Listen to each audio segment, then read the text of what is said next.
여보, 어머니 병원비 좀 보태야 할 것 같은데. 또요? 지난달에도 들렸잖아요. 우리도 여유가 없어요. 남편 이재민 씨는 60대 초반의 평범한 가장이었습니다. 아내가 그러는데 우리 어머니 병원비가 부족하대요. 아이고, 우리 사위 얼마나 필요하신데요? 한 200만 원 정도면. 걱정 마세요. 제가 보태드릴게요. 사돈께서 편찮으시다니 도와드려야죠. 아니, 당신 장인어른 병원비는 선뜻 200을 보태면서 내 어머니 병원비는 왜 그렇게 인색하게 구시오? 그게 그렇게 똑같아요? 우리 아버지는 제 친정 아버지잖아요. 이 대화를 들은 순간 60평생을 살아온 이재민 씨는 가슴 한 구석이 서늘해지는 것을 느꼈습니다. 이재민 씨 61살. 그는 서울의 작은 회사에서 정년 퇴직한 지 1년이 된 평범한 가장이었습니다. 30년 전 29의 나이에 중매로 만난 아내 정은주 씨와 결혼했습니다. 아내는 단정하고 살림 잘하는 여자였습니다. 시부모님께도 예의 바르게 대했고 재민 씨는 좋은 배필을 만났다고 생각했습니다. 하지만 결혼 생활이 길어지면서 재민 씨는 어떤 패턴을 발견하기 시작했습니다. 아내는 친정 부모를 극진히 모셨습니다. 명절은 물론이고 부모님 생신 기념일 심지어 특별한 날이 아니어도 일주일에 한 번은 친정을 찾았습니다. 매달 용돈도 빼놓지 않고 드렸습니다. 50만 원씩? 여보, 우리 형편에 50만 원이 부담스럽지 않소? 30만 원 정도로 줄이면 무슨 소리예요? 우리 부모님 평생 고생만 하셨는데 이 정도는 해드려야죠. 당신 어머니한테도 드리잖아요. 우리 어머니한테는 20만 원 드리지 않소? 시어머니는 시골에 계셔서 쓸 데가 없잖아요. 우리 부모님은 서울에 사시니까 생활비가 많이 드세요. 재민 씨의 어머니는 경상도 작은 시골 마을에서 혼자 사셨습니다. 아버지는 10년 전에 돌아가셨고 어머니는 80의 나이에도 작은 텃밭을 가꾸며 소박하게 지내셨습니다. 반면 장인 장모는 서울 외곽의 작은 아파트에서 사셨습니다. 사위인 재민 씨를 무척 아꼈습니다. 재민 씨도 장인 장모를 친부모처럼 모셨습니다. 명절이면 아내와 함께 친정을 찾았고 필요한 것이 있으면 먼저 챙겼습니다. 사위 고마워요. 우리 딸이 당신 같은 사람 만나서 참 복받았어요. 무슨 말씀을요? 장인어른 당연한 겁니다. 재민 씨는 진심으로 장인 장모를 섬겼습니다.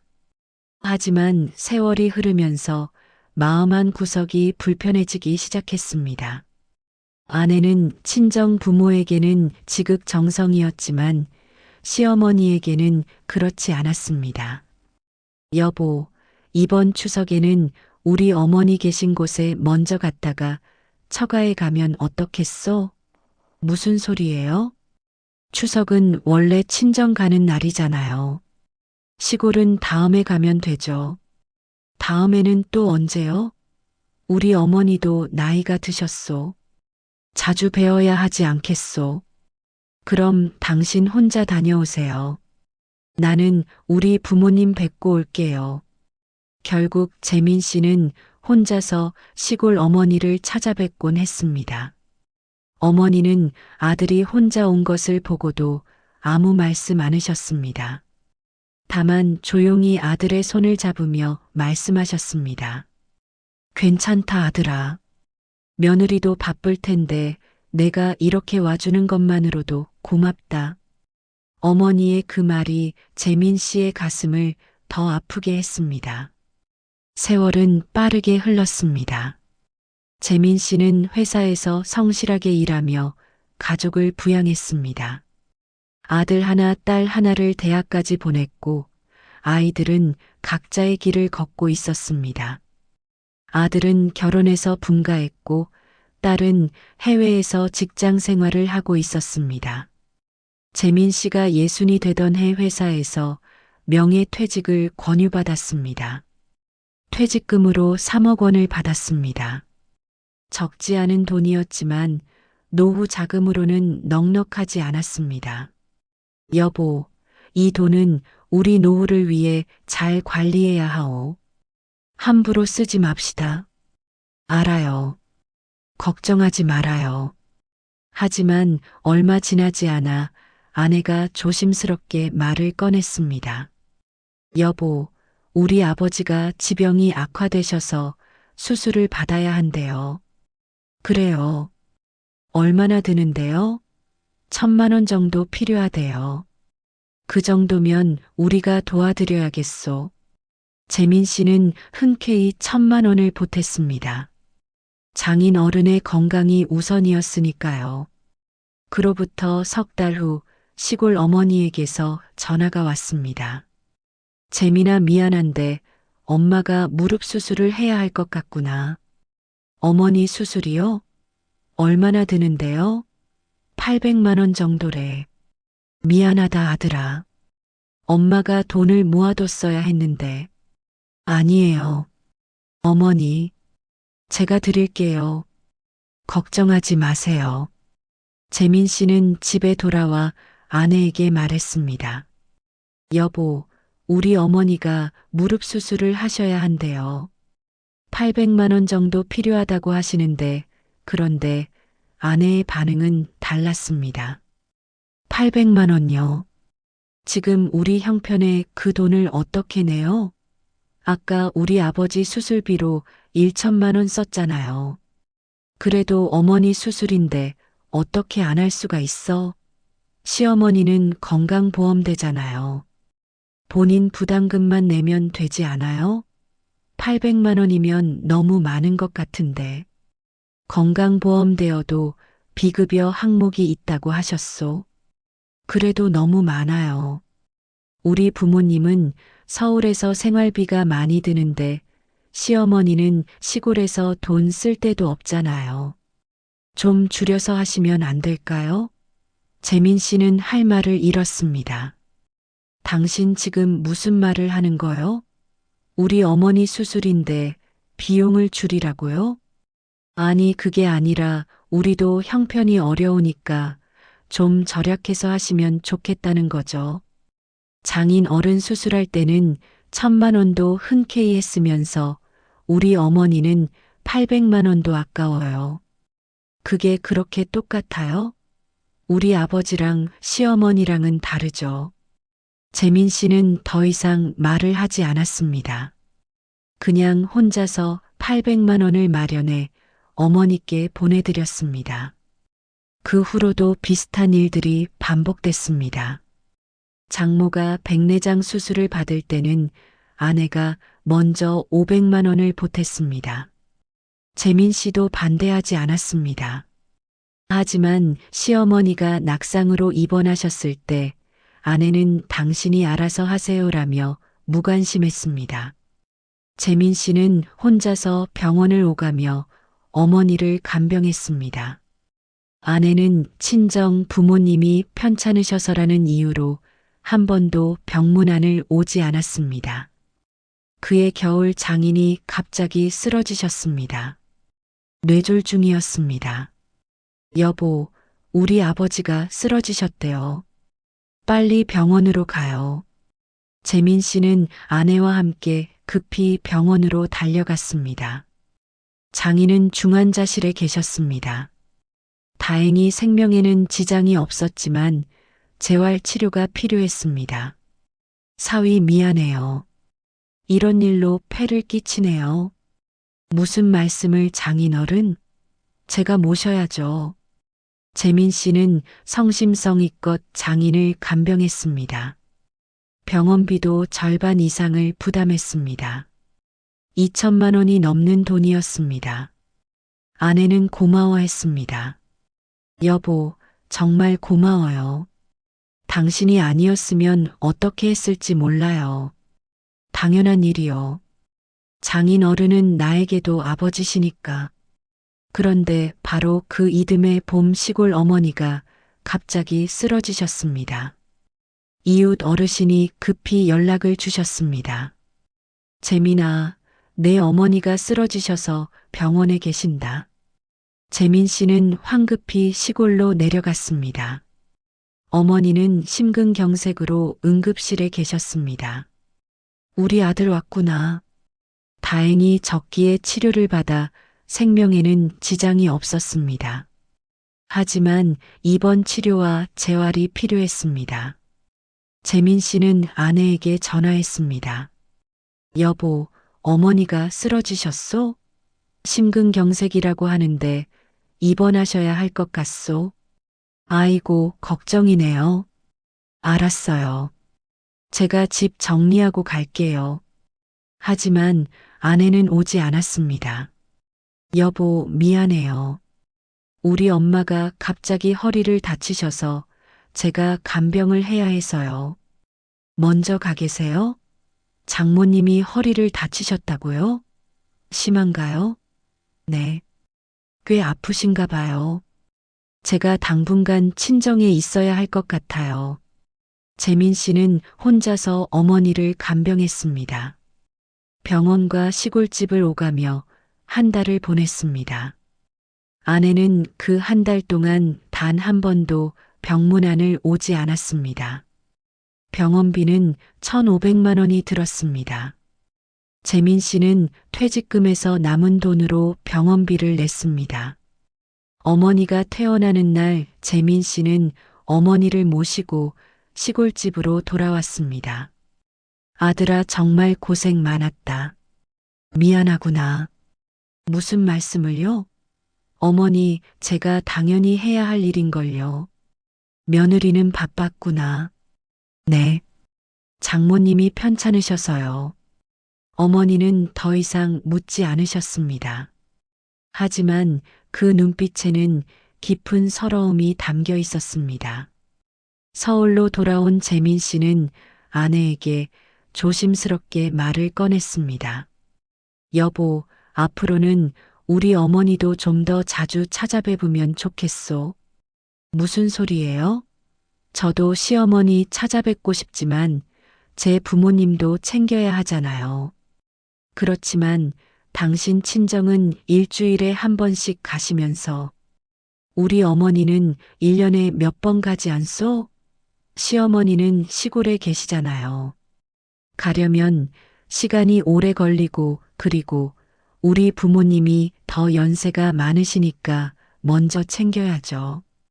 장인 장모님은 75이시고 우리 어머니는 80이신데요. 그래도 제 부모님이 더 중요하잖아요. 재민 씨는 더 이상 말하지 않았습니다. 그로부터 몇 달 후 일이 터졌습니다. 장인이 다시 입원하셨습니다. 이번에는 폐렴이었습니다. 여보, 우리 아버지가 또 입원하셨대요. 병원비가 또 필요할 것 같은데. 얼마나 필요하신데요? 한 500만 원 정도요. 재민 씨는 조용히 고개를 끄덕였습니다. 알았소. 준비하겠소. 하지만 그때 재민 씨의 마음속에는 어떤 생각이 싹트기 시작했습니다. 나는 지금까지 무엇을 하며 산 걸까? 장인 장모에게는 수천만 원을 쓰면서 내 어머니에게는 왜 이렇게 인색했을까? 아니, 내가 인색한 게 아니라 아내가 내 어머니를 홀대한 거 아닌가? 재민 씨는 그동안 썼던 돈을 계산해 봤습니다. 장인 장모에게 쓴 돈 수술비, 병원비, 매달용돈, 명절용돈, 생신 선물 합계 5천만 원이 넘었습니다. 시어머니에게 쓴 돈 수술비, 병원비, 매달용돈 합계 3천만 원 정도였습니다. 차이가 2천만 원이 넘었습니다. 재민 씨는 허탈한 웃음이 나왔습니다. 나는 30년간 누구를 위해 일한 걸까? 내 어머니는 늘 혼자 외로이 지내시는데 나는 장인 장모만 챙긴 거 아닌가? 그날 밤 재민 씨는 아내에게 말했습니다. 여보, 나 이제 결정했어? 뭐요? 장인 장모님께 드리던 용돈을 이제 끊겠소. 그리고 그 돈을 우리 어머니께 드리겠소. 아내는 깜짝 놀란 표정으로 남편을 쳐다봤습니다. 뭐라고요? 갑자기 무슨 소리예요? 갑자기가 아니요. 30년간 생각해 온 거요. 나는 그동안 당신 부모님만 챙겼어. 내 어머니는 늘 뒷전이었소. 이제는 내 어머니를 먼저 챙기고 싶소.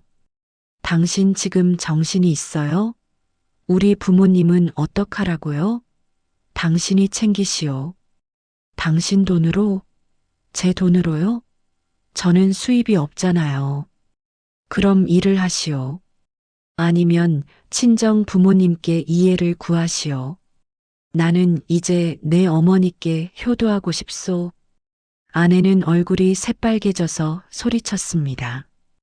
당신 미쳤어요? 30년을 같이 살았는데 이제 와서 이게 무슨 소리예요? 30년 동안 참았소. 이제는 더 이상 참을 수 없어. 참았다니요? 내가 뭘 잘못했다고요? 당신은 내 어머니를 한 번도 진심으로 대한 적이 없소. 친정 부모만 챙겼소. 나는 장인, 장모를 친부모처럼 섬겼는데 당신은 내 어머니를 남처럼 대했어. 그게 무슨 소리예요? 저도 시어머니한테 잘했어요. 잘했다고요?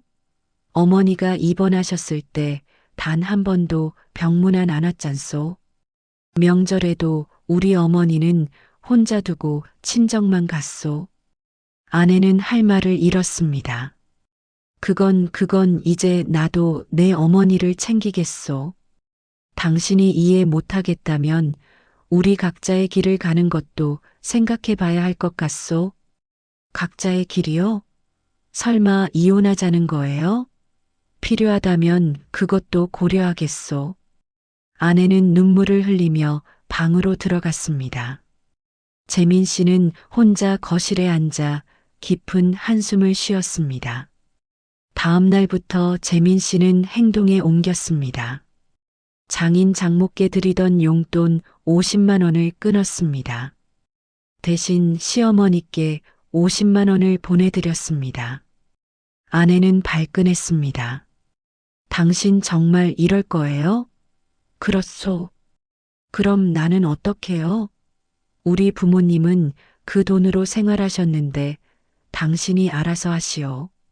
나는 이제 내 어머니를 챙기겠소. 아내는 친정에 연락했습니다. 아버지 죄송해요. 남편이 갑자기 용돈을 끊겠대요. 왜 시어머니를 더 챙기고 싶다고?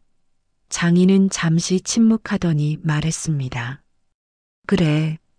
사위도 자기 어머니를 챙겨야지. 우리가 너무 의지했나 보구나.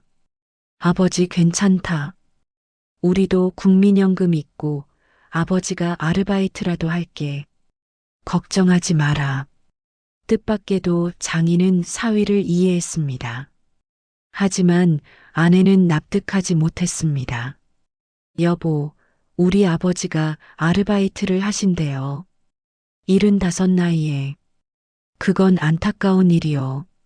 하지만 우리 어머니는 80 나이에도 텃밭 일을 하고 계시오.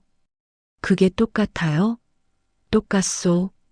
아니, 우리 어머니가 더 연세가 많으시오. 아내는 더 이상 할 말이 없었습니다. 몇 주가 지났습니다. 재민 씨는 매주 시골 어머니를 찾아뵙기 시작했습니다. 아내는 따라오지 않았습니다. 아들아, 왜 이렇게 자주 오니? 기름값도 많이 들 텐데. 어머니 그동안 제가 못났습니다. 이제라도 자주 뵙고 싶어요. 고맙다 아들아. 어머니는 아들의 손을 꼭 잡으셨습니다. 재민 씨는 어머니를 모시고 병원도 다니고 맛있는 음식도 사드렸습니다. 필요한 것이 있으면 바로바로 챙겨드렸습니다. 그런데 어느 날 재민 씨가 서울 집에 돌아왔을 때 아내가 짐을 싸고 있었습니다. 당신 뭐 하시오? 나 친정에 가서 살 거예요. 갑자기요? 갑자기가 아니에요. 당신이 나를 배려하지 않으니까 나도 내 갈 길을 가는 거예요. 그러시오. 하지만 이혼 서류는 준비하시오. 뭐라고요? 별거를 하려면 이혼을 하는 게 맞소. 우리 이제 각자 살아갑시다. 아내는 눈물을 흘렸습니다. 당신 정말 날 사랑한 적이 있기는 한 거예요. 나는 당신을 사랑했어. 하지만 당신은 내 어머니를 사랑하지 않았어. 가족을 사랑한다는 건 배우자의 부모도 내 부모처럼 사랑하는 거 아니요? 아내는 고개를 숙였습니다. 나는 내 부모가 더 소중했어요. 나도 내 어머니가 소중하오. 그럼 우리는 끝인가요? 당신이 변할 수 있다면 다시 생각해 보겠소. 하지만 변할 수 없다면 우리는 여기까지인 것 같소. 아내는 짐을 들고 집을 나갔습니다. 재민 씨는 혼자 남았습니다. 그날 밤 재민 씨는 아들에게 전화했습니다. 아빠 무슨 일이세요? 아들아, 아빠가 너희 엄마랑 별거를 하게 됐다. 네. 왜요? 재민 씨는 그동안의 일을 차근차근 설명했습니다. 아들은 잠시 침묵하더니 말했습니다. 아빠 사실 저도 그 생각을 하고 있었어요. 엄마가 할머니한테 너무 무심한 것 같다고요? 그랬구나. 아빠가 옳은 일을 하신 것 같아요. 할머니를 챙기는 게 맞아요. 고맙다, 아들아. 며칠 후 딸에게서도 연락이 왔습니다. 아빠 엄마한테 들었어요. 이혼하신다고요? 아직 결정된 건 아니지만 그럴 수도 있을 것 같구나. 아빠, 저는 아빠 편이에요. 엄마가 할머니한테 너무했어요. 저도 그게 늘 마음에 걸렸어요. 그래, 딸아, 아빠는 괜찮다. 자식들도 아버지의 결정을 지지했습니다. 석 달이 지났습니다. 아내는 친정에서 지내고 있었고 재민 씨는 혼자 살았습니다. 매주 시골 어머니를 찾아뵙고 필요한 것을 챙겨드렸습니다. 그러던 어느 날 아내에게서 전화가 왔습니다. 여보, 나 좀 만날 수 있을까요? 무슨 일이요? 할 얘기가 있어요. 재민 씨는 아내를 만났습니다. 아내는 많이 수척해져 있었습니다. 여보, 미안해요. 뭐가요? 내가 정말 잘못했어요. 시어머니한테 너무 무심했어요. 내 부모만 챙기고 당신 어머니는 소홀히 했어요. 이제야 깨달았소. 네. 친정에 가서 지내면서 생각을 많이 했어요. 만약 내가 시어머니 입장이었다면 며느리한테 그렇게 대접받았다면 얼마나 서러웠을까요? 아내는 눈물을 흘렸습니다. 여보, 다시 기회를 주세요. 이제부터라도 시어머니를 잘 모실게요. 우리 부모님보다 더 잘 모실게요. 재민 씨는 아내를 바라봤습니다. 말만이 아니라 행동으로 보여주시오. 네. 그럴게요. 그럼 이번 주말에 우리 어머니 댁에 같이 갑시다. 그리고 당신이 직접 어머니께 사과하시오. 네. 그럴게요. 그 주말 부부는 시골 어머니를 찾아뵙습니다. 어머니, 그동안 정말 죄송했어요. 제가 며느리로서 도리를 못했어요. 아내는 어머니 앞에서 눈물을 흘리며 사과했습니다. 어머니는 며느리의 손을 잡으셨습니다. 괜찮다, 며느리야. 이제라도 이렇게 와줘서 고맙구나. 어머니, 앞으로는 자주 찾아뵐게요. 그리고 친정 부모님보다 어머니를 더 챙기겠어요. 아니다. 며느리야. 내 부모님도 소중하시다. 똑같이 챙기면 되지. 아니에요, 어머니. 그동안 제가 너무 한쪽으로만 치우쳐서 이제는 어머니를 우선으로 모시겠어요. 어머니는 고개를 끄덕이셨습니다. 그날부터 아내는 변했습니다. 매주 시어머니를 찾아뵙고 필요한 것을 챙겼습니다. 친정 부모님께도 여전히 잘했지만 시어머니를 더 우선시했습니다. 장인 장모도 이해해 주셨습니다. 우리 딸 시어머니를 잘 모셔라. 그게 며느리의 도리다. 네, 아버지. 1년이 지났습니다. 재민 씨 부부는 다시 화목한 가정을 꾸렸습니다. 아내는 진심으로 시어머니를 섬겼고 어머니도 며느리를 진심으로 대하셨습니다. 어느 날 어머니가 재민 씨에게 말씀하셨습니다. 아들아, 내 며느리 참 좋은 사람이구나. 어머니, 이제야 깨달으셨어요? 아니다. 원래도 좋은 사람이었는데 엄마가 서운했을 뿐이지 이제는 진심으로 대해주니까 고맙구나. 재민 씨는 어머니의 손을 잡았습니다. 어머니, 그동안 제가 못났습니다. 진작 이렇게 했어야 했는데 아니다. 아가, 내가 잘했다. 내가 나를 지켜줬구나. 재민 씨는 그제서야 마음이 편안해졌습니다. 세월이 또 흘렀습니다. 어머니는 85의 나이로 평안히 돌아가셨습니다. 임종 순간 며느리가 손을 잡고 있었습니다. 어머니, 편히 가세요. 사랑해요. 고맙다, 며느리야. 어머니는 미소를 띠고 눈을 감으셨습니다. 장례식장에서 아내는 재민 씨에게 말했습니다. 여보, 고마워요. 당신이 저를 바로 잡아줘서 무슨 말이요? 만약 당신이 그때 저를 혼내지 않았다면 저는 평생 못난 며느리로 살았을 거예요. 그리고 시어머니께 진심으로 마음을 전하지 못했을 거예요. 당신이 변해줘서 고맙소. 이제 우리 부모님도 나이가 드셨어요. 함께 잘 모시고 살아요.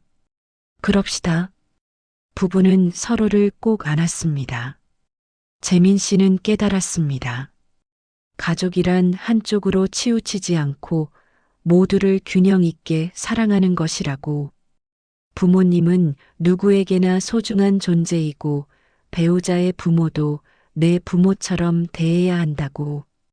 그리고 때로는 용기 있게 잘못을 지적하고 바로 잡는 것도 사랑이라고. 재민 씨는 어머니의 영정에서 조용히 말했습니다. 어머니, 이제야 제대로 된 아들이 됐습니다. 편히 쉬세요. 어머니의 사진 속 미소가 더욱 환해 보였습니다. 여러분, 부모님은 누구에게나 세상에서 가장 소중한 존재입니다. 배우자의 부모님도 내 부모님처럼 대해주세요. 한쪽으로 치우친 사랑은 결국 가족을 아프게 합니다. 균형 잡힌 사랑.